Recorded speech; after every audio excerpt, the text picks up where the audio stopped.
مثلا بوتل یې جوړ کړ، دا اوس دا د بوتل فابریکه د شین رنګ سو، بله فابریکه ده مثلا هغې کې دا بدنۍ، کوزې، پیالې، کاسې، دا شیان جوړیږي، هغې ته رنګ ته ضرورت شته که نه؟ یعنې په ټولو فابریکو کې نساجي ده، د کالي اوبدل دي، قالینې جوړول دي، دې کې رنګ ته ضرورت شته که نه؟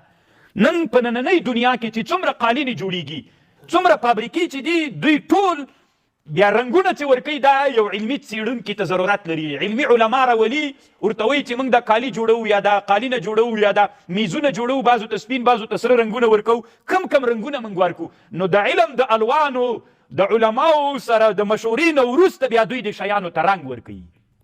دومره دا علم نن په مخ باندې تللی. خو زه فکر کوم تاسې ته په خپل ژوند کې تر ټولو نه اول وار ده چې داسې خبرې اورئ. هغه هم کیدای سي یو بل ملا ته چې ورسه یا درته ووي نه دا یې ټول دروغ ویلې درته. نو چې تاسې ته یو څه خبرې سوي هم بیرته ټولې له ذهنونو نه لاړ شي.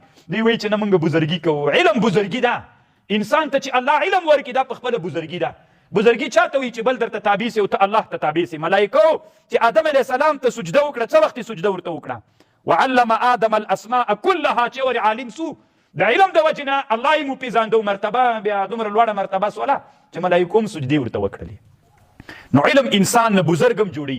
علم الله عز وجل عالم چې عالم سي او په علم باندې خصوصا دغه علوم چې مونږ لږ ترې شاته پاتې یو، د دې علوم چې دا هم د قرآن علوم دي، له دې سره ممارست او ملګرتیا وکړو، نو الله عز وجل مونږ بیا تر نورو خلکو نه الله ښه پېژندلی سو.